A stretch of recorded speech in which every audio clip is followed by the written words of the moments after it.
Good morning students. आज हम BA part first के फर्स्ट पेपर राजनीति विज्ञान के मूल आधार में प्रतिनिधित्व के सिद्धांत के बारे में अध्ययन करेंगे। वर्तमान युग प्रतिनिधि प्रजातंत्र का युग है, या हम कहें अप्रत्यक्ष निर्वाचन को मान्यता दी जाती है। जो निर्वाचन की पद्धति है उसके माध्यम से चुने हुए प्रतिनिधियों के द्वारा शासन किया जाता है।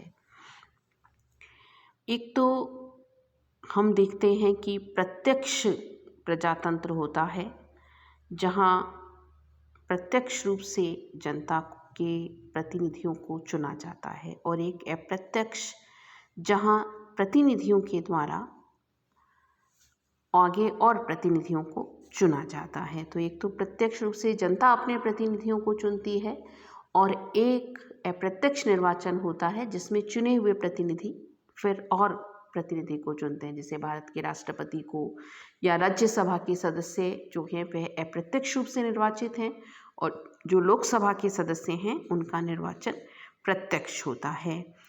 निर्वाचन क्षेत्र भी दो तरह के होते हैं, एक सदस्य निर्वाचन क्षेत्र और बहु सदस्य निर्वाचन क्षेत्र।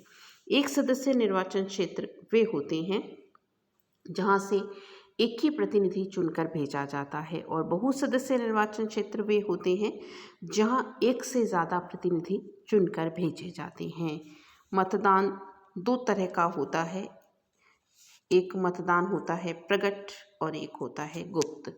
यानी हमने किसको वोट दिया ये किसी को नहीं पता होता, वो कहलाता है गुप्त मतदान।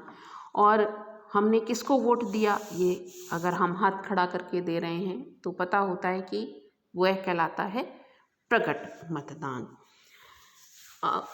लोकतंत्र पर यह आरोप लगाया जाता है कि लोकतंत्र बहुसंख्यक वर्ग का शासन बन गया है, यानी संख्या में जो अधिक होते हैं उनके द्वारा शासन किया जाता है। इसीलिए लोकतंत्र को सबका शासन बनाने के लिए अल्पसंख्यकों को प्रतिनिधित्व देने की व्यवस्था की जाती है। मिल ने अल्पसंख्यकों को प्रतिनिधित्व देने की बात की थी, और मिल का यह कहना था कि यह लोकतंत्र का सारभूत तत्व है कि अल्पसंख्यकों को प्रतिनिधित्व प्राप्त हो सके। इसके अभाव में सच्चा लोकमत संभव नहीं है, वरन यह लोकतंत्र का मिथ्या प्रदर्शन मात्र ही होगा। यानी कि जो समाज में अल्पसंख्यक वर्ग हैं उनको उचित प्रतिनिधित्व दिया जाना चाहिए। लेकी कहते हैं अल्पसंख्यकों को जनसंख्या के अनुपात में प्रतिनिधित्व मिलना ही चाहिए। अल्पसंख्यकों को प्रतिनिधित्व देने की बहुत सी पद्धतियां हैं, आनुपातिक प्रतिनिधित्व प्रणाली, सीमित मतदान प्रणाली, संचित मतदान प्रणाली। तो आज हम इन प्रणालियों का अध्ययन करेंगे। सबसे पहले है आनुपातिक प्रतिनिधित्व प्रणाली। इस पद्धति का प्रतिपादन 18वीं सदी में थॉमस हेयर के द्वारा किया गया था, और इसीलिए इस प्रणाली को हेयर प्रणाली भी कहा जाता है। स्ट्रॉन्ग का कहना है कि इस प्रणाली के 3 लक्षण होते हैं। इसमें बहुसदस्य निर्वाचन क्षेत्र होता है, इसमें उम्मीदवार बहुमत प्राप्त करने पर नहीं, निश्चित संख्या में मत प्राप्त करने पर निर्वाचित होता है। इसमें अल्पसंख्यकों को ठीक अनुपात में प्रतिनिधित्व मिल जाता है। आनुपातिक प्रतिनिधित्व प्रणाली में 2 प्रणालियां प्रचलित हैं। पहली है एकल संक्रमणीय मत प्रणाली और दूसरी है सूची प्रणाली। एकल संक्रमणीय प्रणाली से भारत का जो राष्ट्रपति है उसका भी निर्वाचन होता है। एकल संक्रमणीय प्रणाली में बहुसदस्य निर्वाचन क्षेत्र होने चाहिए। मतदाता को जो मत देने का अधिकार होता है वह वरीयता के आधार पर मत देता है। मान लीजिए 10 उम्मीदवार हैं तो जिसको वह सबसे ज़्यादा पसंद करता है उसे 1, फिर उसकी जो सेकंड चॉइस होती है उस पर 2, जो थर्ड चॉइस होती है उस पर 3। तो इस तरह से वरीयता के आधार पर वह मत देता है। इस प्रणाली में मतों की निश्चित संख्या प्राप्त करनी पड़ती है, जिसे चुनावी कोटा कहते हैं। कोटा निकालने की 2 विधियां हैं और एक है निश्चित मत संख्या निकालने की जो विधि है उस विधि के अंतर्गत वैध मतों की संख्या को निर्वाचित होने वाले प्रतिनिधियों की संख्या से विभाजित कर दिया जाए, यानी उसका भाग दे दिया जाए। दूसरी जो नई विधि है उसके अंतर्गत वैध मतों की संख्या में निर्वाचित होने वाली की संख्या +1 का भाग दे दिया जाए और जो भी भागफल आए उसमें 1 जोड़ दिया जाता है। तो इस आधार पर जो उनकी इसकी जो मत संख्या है वह निकाली जाती है और जो मतगणना है उस मतगणना में जो चुनावी कोटा प्राप्त करता है उसे ही विजयी घोषित किया जाता है। उसके पहले पहली वरीयता के मत गिने जाते हैं। अगर पहली वरीयता में वो चुनावी कोटा प्राप्त कर लेता है तो उसे विजयी घोषित कर दिया जाता है, अन्यथा उसकी जो द्वितीय वरीयता के मत हैं वे गिने जाते हैं। दूसरी प्रणाली है सूची प्रणाली। इस प्रणाली के अंतर्गत संपूर्ण राज्य को बहुसदस्यीय निर्वाचन क्षेत्रों में बांट दिया जाता है। प्रत्येक निर्वाचन क्षेत्र से 15-20 सदस्य चुने जाते हैं और जितने भी राजनीतिक दल हैं वे अपनी सूची जारी कर देते हैं। मतदाता को भी पूरी सूची को मत देना होता है, यानी ऐसा नहीं कि कहीं से 10 चुने जाने हैं तो 5 वो एक सूची से चुन ले, 5 वो दूसरी सूची से चुन ले, ऐसा नहीं होता है। उसे पूरी सूची को ही अपना मत देना पड़ता है। आनुपातिक प्रतिनिधित्व प्रणाली का मूल्यांकन, यानी इसके गुण और इसके दोष। पहले हम देखेंगे इसके गुण। पहला गुण है सभी वर्गों को उचित प्रतिनिधित्व मिल जाता है। इससे प्रत्येक वर्ग को अपने विचार प्रकट करने का अवसर मिल जाता है। सेकंड है अल्पसंख्यकों में सुरक्षा की भावना आ जाती है। चूंकि अल्पसंख्यकों को प्रतिनिधित्व मिल जाता है तो इससे उनमें आत्म सुरक्षा की भावना आ जाती है। सर्वथा प्रजातंत्र, अल्पसंख्यक वर्गों को उनके अनुपात में स्थान मिल जाता है, तो इसीलिए हम कह सकते हैं कि आनुपातिक प्रतिनिधित्व को जहाँ अपनाया जाता है वहाँ वह सर्वथा प्रजातंत्र है। राजनीतिक शिक्षा, विशेष राजनीतिक शिक्षा नागरिकों को मिलती है। वे आसानी से सार्वजनिक नीति को समझने में समर्थ होते हैं। नेक्स्ट है अल्पसंख्यक बहुमत पर रोक लगा सकते हैं और इससे बहुमत तानाशाह नहीं हो पाता है, यानी कि बहुसंख्यक वर्ग का अधिनायकवादी शासन नहीं होता है।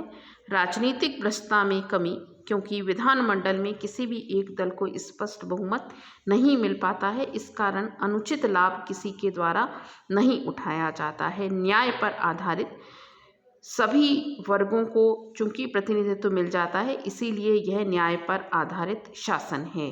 व्यवस्थापिका को भी उच्च स्थान मिलता है क्योंकि व्यवस्थापिका को भी माननीय माना जाने लगता है। चुनाव में धोखाधड़ी और द्वेष भाव नहीं होता।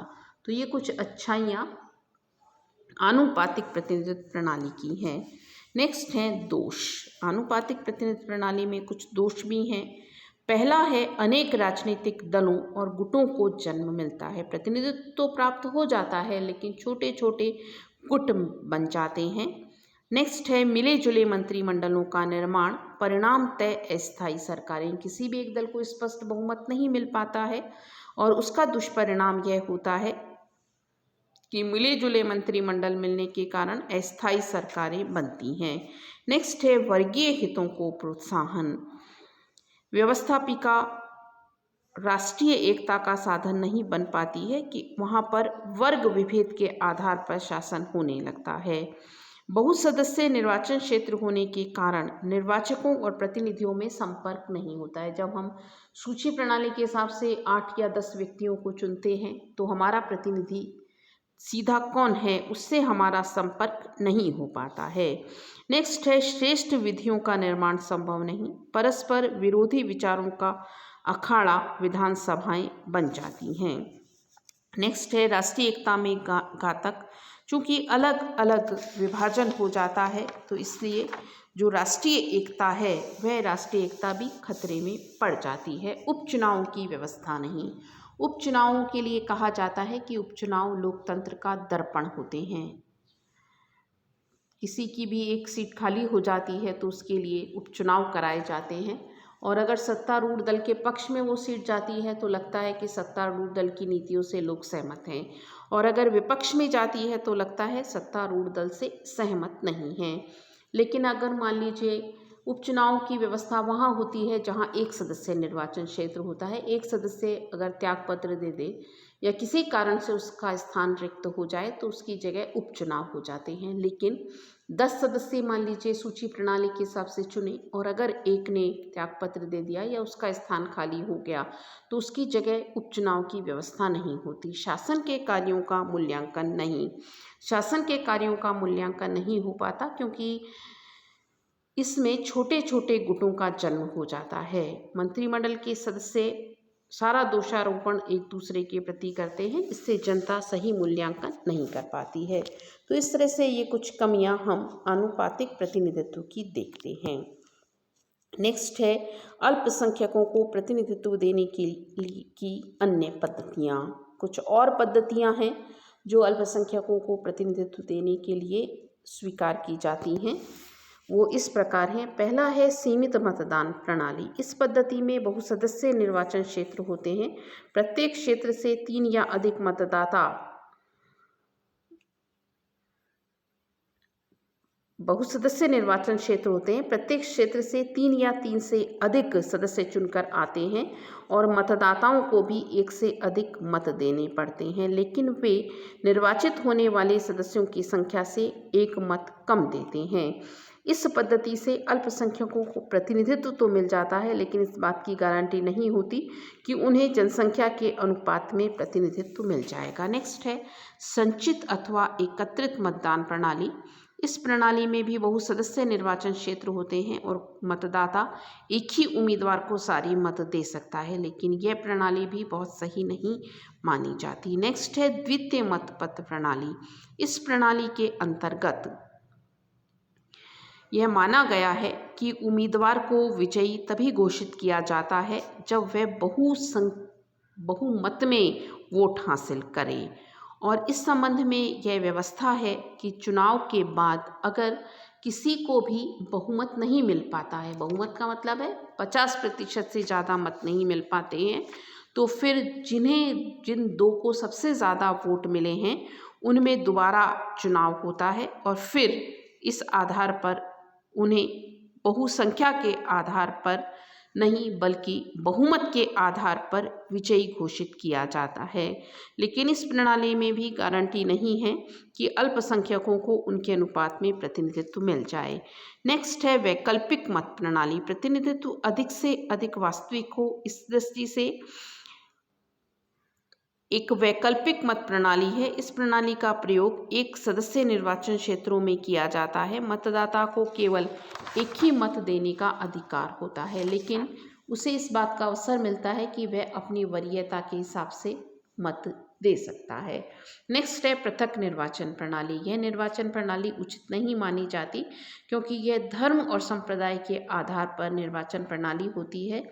इसके अंतर्गत व्यवस्थापिका में विभिन्न धर्मों अथवा संप्रदायों के स्थान सुरक्षित कर दिए जाते हैं, जैसा कि अंग्रेज़ों ने भारत में किया था, लेकिन यह प्रणाली सांप्रदायिकता फैलाती है, उचित नहीं है। नेक्स्ट है सुरक्षित स्थान युक्त संयुक्त निर्वाचन प्रणाली। अल्पसंख्यकों को जनसंख्या के अनुपात में उनके स्थान सुरक्षित रख दिए जाते हैं, जैसे कि यह प्रणाली भारत में अपनाई जाती है, और इस प्रणाली में अल्पसंख्यकों को पर्याप्त मात्रा में प्रतिनिधित्व मिल जाता है। नेक्स्ट है आदर्श प्रतिनिधित्व की शर्तें। आदर्श प्रतिनिधित्व कैसे स्थापित हो, हमारे प्रतिनिधि किस प्रकार श्रेष्ठ प्रतिनिधि साबित हों, इसके लिए कुछ शर्तें स्वीकार की जाती हैं। अगर इन शर्तों को अपनाया जाए तो जो प्रतिनिधित्व है वो श्रेष्ठ हो सकता है। पहला है सभी वयस्कों को समानता के आधार पर मताधिकार का अधिकार हो, यानी जो वयस्क हैं उन सभी को समानता के आधार पर मत देने का अधिकार होना चाहिए। दूसरा है प्रतिनिधियों का चुनाव प्रत्यक्ष होना चाहिए, यानी हम जिन प्रतिनिधियों को चुनकर व्यवस्थापिका में भेजते हैं वो जनता के द्वारा सीधे रूप में चुने जाने चाहिए। नेक्स्ट है चुनाव गुप्त मतदान द्वारा होना चाहिए, प्रकट मतदान नहीं होना चाहिए। गुप्त मतदान होना चाहिए, यानी कि प्रतिनिधि जो चुनकर भेजे जाते हैं वह गुप्त मतदान प्रणाली के द्वारा निर्वाचित होने चाहिए। नेक्स्ट है अल्पसंख्यकों को प्रतिनिधित्व मिलना चाहिए। समाज में जो अल्पसंख्यक वर्ग है उन्हें जनसंख्या के अनुपात में प्रतिनिधित्व मिले, इस तरह की व्यवस्था होनी चाहिए। नेक्स्ट है मतदाताओं और प्रतिनिधियों के बीच निकट संपर्क होना चाहिए। जो मतदाता अपने प्रतिनिधि को चुनकर भेजते हैं उनके बीच निकट संपर्क होना चाहिए, जिससे कि मतदाता अपनी बात प्रतिनिधियों से कह सके और प्रतिनिधि मतदाता की शिकायतों का निवारण कर सके। चुनाव स्वतंत्र और निष्पक्ष होने चाहिए, यानी किसी भी तरह से भेदभाव की नीति, किसी भी प्रकार गंदी राजनीति का इस्तेमाल नहीं होना चाहिए। उपचुनावों की व्यवस्था होनी चाहिए, यानी कि अगर किसी कारण कोई भी एक स्थान रिक्त हो जाता है तो उपचुनाव हों, क्योंकि उपचुनाव जनमत का दर्पण माने जाते हैं। उम्मीदवार और मतदाताओं में राष्ट्रीय हित को प्रोत्साहन देने की भावना होनी चाहिए, यानी जो उम्मीदवार हैं वो जाति के आधार पर, धर्म के आधार पर मतदान न दें, लालच न करें। जो उम्मीदवार हैं वो भी राष्ट्रीय हितों को ध्यान में रखें। जब प्रतिनिधि बन जाते हैं 5 साल के लिए, 6 साल के लिए, तो जनता के हितों के अनुसार वे शासन करें। नेक्स्ट है प्रादेशिक प्रतिनिधित्व को मान्यता। प्रादेशिक प्रतिनिधित्व को मान्यता दी जानी चाहिए, यानी कि प्रादेशिक आधार पर जो प्रतिनिधि हैं वो चुने जाएं, इस तरह की व्यवस्था होनी चाहिए। तो इस तरह से अगर ये व्यवस्था होती है तो हम यह मानते हैं कि जो प्रतिनिधित्व है वह श्रेष्ठ प्रतिनिधित्व साबित होगा और लोकतंत्र एक श्रेष्ठ शासन के रूप में परिवर्तित हो सकता है। धन्यवाद।